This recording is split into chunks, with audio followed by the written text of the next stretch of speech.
கிருஷ்ணரானவர் சூடுபட்ட கதையினை சுவையாக இப்பொழுது கூறுகிறேன். ஒருமுறை ராதையானவள் தோழிகளுடன் ஆற்றிற்கு தண்ணீர் கொண்டு வந்து கொண்டிருந்தால் அப்பொழுது கிருஷ்ணரானவரின் குழல் சத்தத்தில் இசையில் மயங்கி அங்கேயே இருந்து விட்டார். ஆக இரவு வெகு நேரம் ஆகிவிட்டதனால் தோழிகள் அவளை அழைத்து கொண்டு அரண்மனைக்கு சென்றார்கள்.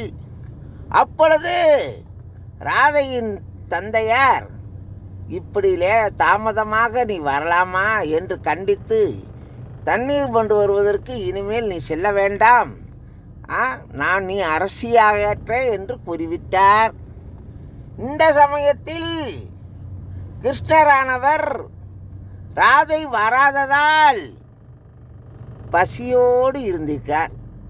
1000 உணவுகள் உண்டாலும் ராதையின் கைகளால் கொடுக்கப்படும் ஒரு சிறு துளி வெண்ணெயை சாப்பிட்டால்தான் கிருஷ்ணருக்கு வயிறு நிரம்பும். இப்படி இருக்கையில் கிருஷ்ணரானவர் ராதை எங்கே என்று தேடுகிறார். ராதையானவள் தண்ணீர் கொண்டு வருவதற்கு ஆற்றிற்கு வரவில்லையே என்று ஏங்குகிறார். பசியில் துடிக்கிறார். ராதையை பார்க்க ஆவலாய் இருக்கிறார். இந்த சமயத்தில் ராதையை காண்பதற்காக கிருஷ்ணரானவர் மாறு வேடத்தில் பெண் வேஷமிட்டு செல்கிறார். அவர் நினைத்தால் தான் எந்த உருவமும் மாற முடியுமே.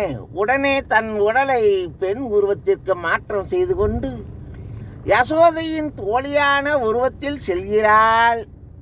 செல்லும் பொழுது அங்கே ராதையை கண்டவுடன் ராதையானவள் யார் நீ என்று கேட்டவுடன் தனது சுய உருவத்தை காட்டுகிறார் கிருஷ்ணர்.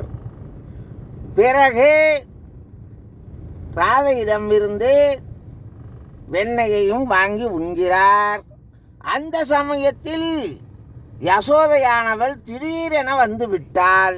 இதை கண்டு பயந்து போன கிருஷ்ணரானவர் நான் இப்படி மாட்டிக்கொண்டேனே என்று தடுமாற, ராதையானவள் நீங்கள் குனிந்து கொள்ளுங்கள், உங்கள் மீது துணியை போடுகிறேன் என்று துணியை போட்டுவிட்டாள். அது ஏதோ ஒரு சாதாரண ஒரு திண்டு போல் இருந்திருக்கிறது. அப்பொழுது யசோதையானவள் தாம்பூலத்தட்டை எடுத்து திஷ்டி கழிப்பதற்காக கற்பூரம் ஏற்றி கொண்டு வந்து கொண்டிருக்கிறாள். அதை வைப்பதற்கு இடத்தை திலகமிட்டு, அதை ராதையின் நெத்தியில் திலகமிட்டு அந்த கற்பூரம் எரியும் தட்டை எடுத்து கிருஷ்ணரின் முதுகில் வைத்து விட்டார். கிருஷ்ணரானவர் முதுகில் சூடு தாங்காமல் அங்கு இங்கும் அசைந்து அசைந்து ஆடி இருக்கிறார். தன்னால் சூட்டை தாங்க முடியாமல் துணியை விலக்கி கொண்டு ஓட்டமாக ஓடியிருக்கிறார். அதை கண்ட யசோதா, நீ ஏன் இந்த மாதிரி ஓட வேண்டும் கிருஷ்ணா?